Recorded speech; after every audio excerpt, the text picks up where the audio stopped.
नमस्कार। दैनिक shift time में आप सभी का बहुत बहुत स्वागत है। हम बार बार आम जनता को कहते हैं सतर्क रहिएगा, सावधान रहिएगा, किसी के झांसे में आकर अपनी मेहनत की कमाई को मत बर्बाद होने दीजिएगा। इसी तरह की खबर है कि लोग आपको बड़े ही हसीन सपने दिखाएंगे, चिकनी चुपड़ी बातें करेंगे ताकि आप उन बातों में आ जाएं और अपनी मेहनत की कमाई खुद अपने हाथों से उठाकर उन्हें दे दें। हमने पहले ही किया था, आज वो दौर नहीं है जबकि बैकडोर से या फिर आप रिश्वतखोरी से आप नौकरियां आपकी लगी होंगी। आप काबिलियत के माध्यम से ही आपको नौकरियां मिलेंगी, क्योंकि लगातार आपने देखा पीछे कुछ वर्षों से जो भी नौकरियां जिसमें भी घोटाले हों उन्हें उन घोटालों के कारण कई युवाओं को भविष्य को अंधकार में डाला गया। कई युवाओं को भविष्य इस समय भी असमंजस में है, क्योंकि घोटाले साथ साथ आते रहे। अब वो समय नहीं रहा जबकि आप सोचें हम किसी को पैसे दे देंगे और नौकरी पा लेंगे। इसी की तरह और जिन्हें नौकरियां मिली हैं वो नौकरियां संभाल नहीं रहे हैं।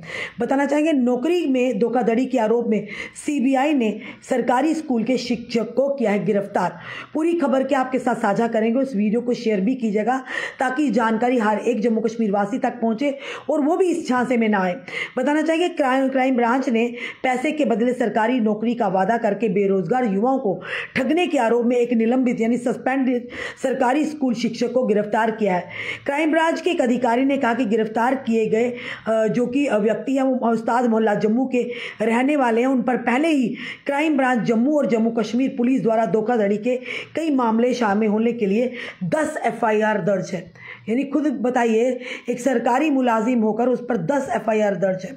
उन्होंने कहा कि ताज़ा मामले में आरोपी ने कथित तौर पर गुज्जर नगर के एक शिकायतकर्ता से 10 लाख रुपए नकद और 5 लाख रुपए का सोना ठगा। उसे और उसकी बहन को सरकारी नौकरी दिलाने का झूठा वादा किया और बाद में उन्हें फर्जी नियुक्ति आदेश सौंप दिए, यानी कि अपॉइंटमेंट लेटर सौंप दिए। और क्राइम ब्रांच के अधिकारी ने यह भी कहा कि उस व्यक्ति ने यह दावा किया था एक्साइज में सीएपीडी डिपार्टमेंट में सरकारी जो नौकरियां उपलब्ध है वो उन लोगों के लिए जो मिडिल क्लास हैं और साथ ही साथ जिनके घर में कोई भी सरकारी मुलाजिम नहीं है। उन्होंने बताया कि जांच में उस व्यक्ति संलिप्ति की पुष्टि की गई, जिसके बाद उसे गिरफ्तार कर लिया गया और रैकेट की पूरी हद को उजागर करने के लिए उससे पूछताछ की जा रही है। क्राइम ब्रांच के अधिकारी के अनुसार आरोपी अंजुम एक आदतन अपराधी है, यानी कि वो ये कहेंगे कि हैबिचुअल ऑफेंडर है, जिसके खिलाफ पहले से ही हिस्ट्री शीट और व्यक्तिगत फाइल खोली गई है। उन्होंने कहा इस तरह के अपराधों के बार बार शामिल होने के कारण वह वर्तमान में अपने सरकारी पद से निलंबित है, यानी उसे फिलहाल सस्पेंड किया गया है। और वहीं पर बताना चाहिए, उन्होंने आगे कहा जबकि आरोपी के खिलाफ दर्ज 10 मामलों में से 4 का चालान कोर्ट में पेश किया जा चुका है और 6 की अभी भी जांच के दायरे में है। कुछ सोचिए, वो लोग, वो युवा जो इस समय पढ़ लिख कर दर बदर नौकरियों ढूंढ रहे हैं और उन्हें नौकरियां नहीं मिल रही, और जिन्हें मिल रही हैं वो संभाल नहीं पा रहे और वहीं पर भी अब बेईमानी कर रहे हैं। तो खुद सोचिए, ये शिक्षक जिस पर पहले ही 10 एफआईआर दर्ज है, एक और मामले में क्राइम ब्रांच ने ठगी के मामले में से हिरासत में लिया है, तो खुद सोचिए इसके कितने हौसले बुलंद होंगे, यानी किस कदर गरीबों को ठगा जा रहा है। इसीलिए हमने कहा कि हमारी जनता को सतर्क होना होगा, सावधान होना होगा। कोई भी इस तरह का आपको झांसा देता है या आपको कहता हम आर्मी में आपको लगवा देंगे, किसी अन्य डिपार्टमेंट में आपको लगा देंगे, लोग बड़े चिकनी चुपड़ी बातें करेंगे आपके सामने, ऐसे सच बताएंगे जैसे आप वाकई आपके सामने वो कोई ऐसा व्यक्ति है जिसके ऊपर तक पहुंचकर वो नौकरियां लगा सकता है। तो ऐसा बिल्कुल नहीं। ऐसा करने से पहले छानबीन कीजिए। और हमने पहले ही कहा, अब वो समय नहीं रहा जब इस तरह की कारस्तानी करके लोगों को नौकरियां दिलवाई जाए। अब काबिलियत के आधार पर ही नौकरियां मिलेंगी, जो साफ तौर पर आप देखते भी हैं। तो फिलहाल इस झांसे में ना आइए। और खुद तो कि शिक्षक वो क्या शिक्षा देगा अपने स्टूडेंट्स को, जो खुद ही 10 ऐसे मामलों में संलिप्त है। और ये भी बताया गया कि क्राइम ब्रांच ने जो पैसे के बदले सरकारी नौकरी देने का वादा करके बेरोजगार युवाओं को ठगने वाला जो आरोपी है वो पहले ही एक निलंबित सरकारी शिक्षक है।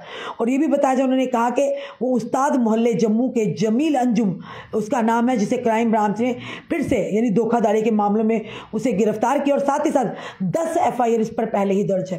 तो आप जनता को क्या लगता है, ऐसे लोगों पर, ऐसे अधिकारियों पर जो सरकार जिन्हें नौकरी देती है वो पब्लिक सर्वेंट है, उसके बाद भी पब्लिक को खून निचोड़ने में, उन्हें ठगने में बाज नहीं आते, तो ऐसे लोगों के साथ क्या करना चाहिए।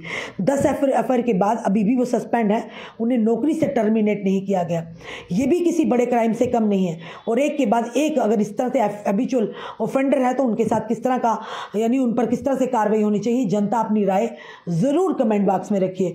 और इसीलिए हमने अपनी जनता को कहा आप सतर्क रहिएगा, सावधान रहिएगा, किसी के झांसे में मत आइएगा। जाइएगा, क्योंकि उनको तो कोई फ़र्क नहीं पड़ेगा, पर जो लोग अपनी मेहनत की जोड़ जोड़ कर अपनी पाई पूंज यानी जोड़कर अपनी मेहनत की पूंजी रखते हैं, वो पल भर में कोई उड़ा कर लेगा। क्योंकि वो अगर अभी उसकी फ़िलहाल उसे अरेस्ट किया, उसके बाद वो हो सकता है उन्हें जेल भी डालना पड़े या फिर बाद में ज़मानत लेकर आएंगे, तो क्या आपकी मेहनत की कमाई वो आपको वापस दे पाएगा? ये ज़रूर बताइएगा और इस वीडियो को जितना हो सके शेयर कीजिएगा। जुड़े रहिए ऐसे हमारे साथ अगले अपडेट के लिए। जय हिंद, जय भारत।